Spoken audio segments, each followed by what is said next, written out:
৭১-এর দায় এবং ২৪-এর প্রশ্ন যেহেতু আমার নির্ধারিত বিষয়, একটা সময় ছিল বা বিগত সময়ের কথা যদি বলি, সবসময় সবার মুখে মুখে এই বিষয়গুলো ছিল বা সবাই এখনো বলে যে আসলে ৭১-এর চেতনাকে ধর্মের বিপরীতে দাঁড় করানোর বা ধর্মভিত্তিক যে রাজনীতি তার বিপরীতে দাঁড় করানোর একটা প্রচেষ্টা সে সময় ছিল।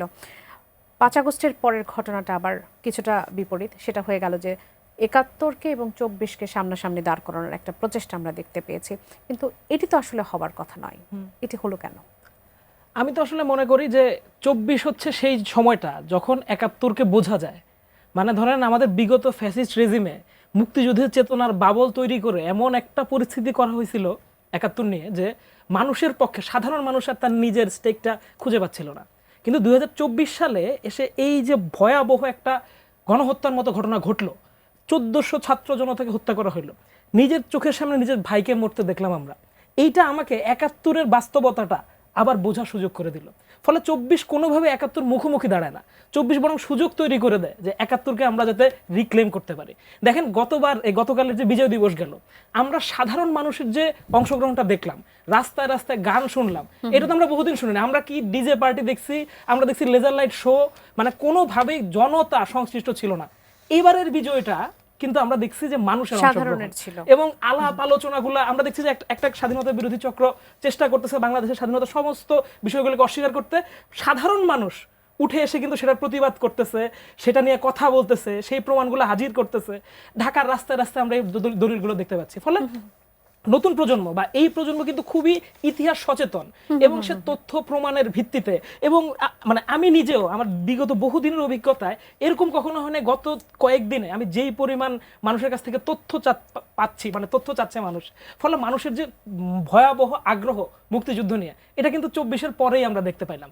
শুধু তো সেই কথাই না, আমরা মানে অনেকগুলো বিষয়কেই আমরা দেখতে পাচ্ছি যে ২৪-এ ঠিক একই ঘটনা ৭১-এর মতো। ধরুন ৭১-এ যেরকম আমরা দেখতাম যে কি রাষ্ট্র চেষ্টা করছে যে ঢেকে রাখতে, পাকিস্তান সরকার সব গণহত্যাকে চাপা দিয়ে রাখতে চাইছে। আমরা ২৪-এও দেখছি রাষ্ট্রায়ত্ত মিডিয়াগুলো বাতাবি লেবুর বাম্পার ফলনের কথা বলছে যখন রাস্তায় ছাত্ররা মারা যাচ্ছিল। ফলে ওই যে ৭১-এর ঘটনাটা ছাত্ররা কিন্তু রিলেট করতে পারতেছে এখন এসে। একইভাবে যখন এই যে ছাত্ররা মারা যাচ্ছে এবং এই যে মৃত্যুর পরে ধরেন ২৪-এ আমরা দেখতে পাচ্ছি যে এই জুলাইয়ের পরেও অনেক পক্ষাঘাতগ্রস্ত হয়ে মানুষ অনেক দিন সাফার করতেছে। আমরা দেখতে পাইছি ৭১-এর পরেও এই ঘটনাগুলো লক্ষ লক্ষ মানুষের সাথে ঘটছে। আরো একটা গুরুত্বপূর্ণ বিষয় হচ্ছে যে কি যে এই যে মুক্তিযুদ্ধের ইতিহাসের একটা অংশকে নিয়ে শুধু আলাপ আলোচনা করার একটা প্রবণতা ছিল, যে শুধু যুদ্ধের কিছু পয়েন্ট আউট যুদ্ধ নিয়ে শুধু আলাপ হইতো।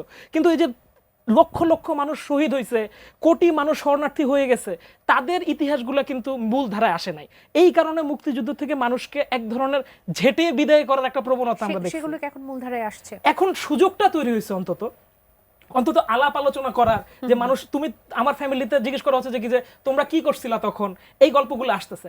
আগে তো শুধুমাত্র আমরা শুধু একজন দুইজন পরিচিত লোক চেহারা ছাড়া, শুধুমাত্র এলিটের ইতিহাস ছাড়া আর কারো ইতিহাস আসে নাই। এখনই সুযোগ আসছে যে কি নিম্ন আরিফ রহমান। এখন আবার আরো একটা উদ্বিগ্নের হবার মতো বিষয় আসলে আমরা দেখতে পাচ্ছি, বিজয় দিবসকে নিয়ে নানা ধরনের মন্তব্য আমরা দেখতে পাচ্ছি দেশের মধ্যেই, যে কথাগুলো আমরা কখনো আগে শুনিনি, যে ১৬ই ডিসেম্বর আমাদের বিজয় দিবস কিনা, এমন প্রশ্নের সম্মুখীন আমাদের হচ্ছে। ১৬ই ডিসেম্বরকে বিজয় দিবস না বলে খুব জঘন্য ভাষায় কিছু বলা হচ্ছে যে সেটি আসলে এই দিবস, বিজয় দিবস আমাদের নয়। এই প্রশ্নগুলো আসলে কেন হবে? স্বাধীনতার ইতিহাস বিকৃত করার টেন্ডেন্সি আমরা সবসময় দেখেছি। দুঃখজনকভাবেও এটা সত্যি যে প্রত্যেকটা রাজনৈতিক দল আসার পরে আমরা কিন্তু আংশিক ইতিহাসটা পাই, এবং সেই প্রবণতা থেকে আমরা ৩ লাখ শহীদ নাকি ৩০ লাখ শহীদ, সেই বিতর্ক যেমন ফেস করতে হয়েছে, এখন ১৬ই ডিসেম্বর আমাদের বিজয় দিবস কিনা সেটি ফেস করতে আসলে এই বিতর্কটা মানে প্রথমত হচ্ছে যে কি এই প্রশ্নগুলোকে জিয়াই রাখাটাও এখানে একটা রাজনৈতিক সংস্কৃতির অংশ। কারণ হচ্ছে পৃথিবীর বহু দেশ কিন্তু এই শহীদের সংখ্যা বা ধরেন এই দিবসগুলোতে অংশগ্রহণ, এগুলো ডিবেটগুলো কিন্তু আছে। কিন্তু আমরা মনে করি যে শুধু আমার দেশেই বুঝি এই সমস্যা আছে। কারণ আপনি যদি কম্বোডিয়া দেখেন, আপনি যদি ভিয়েতনাম ওয়ার দেখেন, দ্বিতীয় বিশ্বযুদ্ধ দেখেন, এখনো এই সংখ্যা নিয়ে বিতর্কগুলো আছে। বরং আমাদের উচিত ছিল একাডেমিক্যালি বিষয়গুলোকে দেখা, আমাদের উচিত ছিল জরিপ কেন্দ্রিক ডাটাগুলোকে নিয়ে আসা, তাহলে আমরা একটা একাডেমিক বিতর্ক। কিন্তু আমরা মনে করি না ৩০ লাখ মারা গেলে বুঝি অনেক বেশি, ৩ লাখ হলো অনেক কম। ৩ লাখ কি আসলে অনেক কম সংখ্যা? ৩ লাখ তো অনেক বড় সংখ্যা। আবার আমরা যদি মেথোডোলজিক্যালি আগাই, আমরা যদি একটা মাঝামাঝি জায়গায় আসতে পারি, সেটাও অনেক বড় সংখ্যা। ফলে অ্যাপ্রোচ, দ্য ভেরি অ্যাপ্রোচ আমাদের মুক্তিযুদ্ধ সম্পর্কে সবসময় একটা পলিটিক্স নির্ধারণ করে দিচ্ছে। পিপল এখানে আসে নাই। বিজয় দিবসের ঘটনাটাও এটার সাথে কানেক্টেড। আপনি খেয়াল করে দেখেন পৃথিবীতে এমন কোনো দেশ নাই, ধরেন 1920 সাল থেকে 1980 সাল পর্যন্ত, প্রথম বিশ্বযুদ্ধের পরের থেকে এখানে তো পৃথিবীতে রাষ্ট্র তৈরির জোয়ার হয়েছে, অসংখ্য 100-এর উপরে রাষ্ট্র স্বাধীন হয়েছে। এমন একটা রাষ্ট্র দেখানো সম্ভব না যে তার প্রতিবেশী দেশের সাহায্য ছাড়া স্বাধীন হতে পারছে। আমাদের একটা দেশ যেটা 3 দিকে ভারত, এখন এখানে যদি 3 দিকে পাকিস্তান থাকতো তাহলে আমার কিন্তু পাকিস্তানের সাথেই সমঝোতাটা করতে হইতো, ধরেন চীন থেকে স্বাধীন হওয়ার জন্য। এটা কোনো ব্যতিক্রম নয়। আজকে যদি জামাত ইসলামী বাংলাদেশ স্বাধীন করতো তারও ভারতের সাথে মিলেই করতে হইতো। ফলে এইখানে কোনো হীনমন্যতার সুযোগ নাই। দুইটাকে আন্তর্জাতিক সম্পর্কের দৃষ্টিতে দুই জায়গা থেকে দেখতে হবে। কোন ধরেন আজকে হংকং স্বাধীনতা পাচ্ছে না, কারণ তার তো কোনো প্রতিবেশী নাই। প্রতিবেশী যদি তার পক্ষে না থাকে, তার পক্ষে স্বাধীন হওয়ার কোনো সুযোগ নাই।